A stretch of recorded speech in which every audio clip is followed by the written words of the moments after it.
आज हम बात कर रहे हैं कुदरत के उस कहर की जिसने पूरे उत्तर भारत को अपनी चपेट में ले लिया है। जैसा कि आप इस बैनर में देख सकते हैं कि अगले 8 घंटों में एक भयानक तूफान दस्तक देने वाला है और 56 जिलों में मूसलाधार बारिश का सिलसिला शुरू हो चुका है। जनवरी का यह महीना अब तक का सबसे ठंडा महीना साबित हो रहा है और इस तूफान ने आग में घी डालने का काम किया है। हर तरफ घना कोहरा छाया हुआ है और विजिबिलिटी शून्य हो गई है। सड़कों पर गाड़ियां रेंग रही हैं और लोग अपने घरों में दुबकने को मजबूर हैं। पहाड़ी इलाकों में हो लगातार बर्फबारी ने मैदानी इलाकों में बर्फीली हवाओं का ऐसा तांडव मचाया है कि हड्डियों में कंपन महसूस हो रही है। प्रशासन ने रेड अलर्ट जारी कर दिया है और लोगों से अपील की है कि जब तक बहुत जरूरी न हो घर से बाहर न निकले। खेतों में खड़ी फसलें इस बेमौसम बारिश और तेज हवाओं की वजह से बर्बाद होने की कगार पर हैं,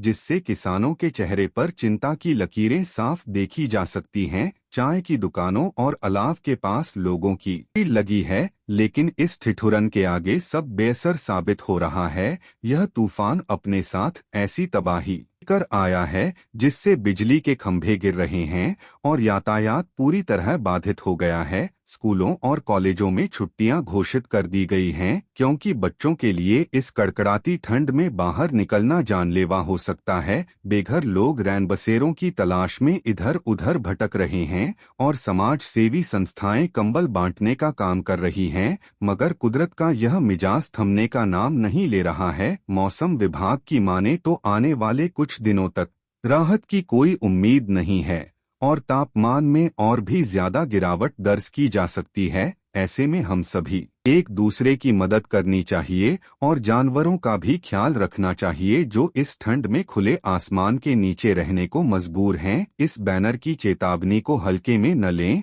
और अपनी सुरक्षा का पूरा ध्यान रखें क्योंकि यह जनवरी की ठंड और ऊपर से यह तूफान एक जानलेवा मिश्रण बन चुका है, जिससे बचना ही एकमात्र उपाय है। अपनी सेहत का ध्यान रखें और गर्म चीजों का रफ्तार अब 100 किलोमीटर प्रति घंटे को पार कर चुकी है और आसमान से गिरने वाली बूंदों ने अब बर्फ के ओलों का रूप ले लिया है। 56 जिलों की हालत ऐसी हो गई है कि वहां अब सिर्फ पानी और बर्फ का साम्राज्य दिखाई दे रहा है। प्रशासन की टीमें राहत कार्य में जुटी हैं, लेकिन इस भयंकर अंधेरे और तूफान के बीच किसी की मदद करना नामुमकिन सा लग रहा है। गांव के गांव संपर्क से कट चुके हैं और शहरों की ऊंची इमारतों की खिड़कियां इस तेज हवा के दबाव से थरथरा रही हैं। जनवरी की यह रात इतिहास की सबसे काली रात साबित होने वाली है क्योंकि तापमान अब शून्य से भी नीचे गिर चुका है और हवा में नमी इतनी बढ़ गई है कि सांस लेना भी मुश्किल हो रहा है। अलाव की आग भी इस तूफान के सामने दम तोड़ रही है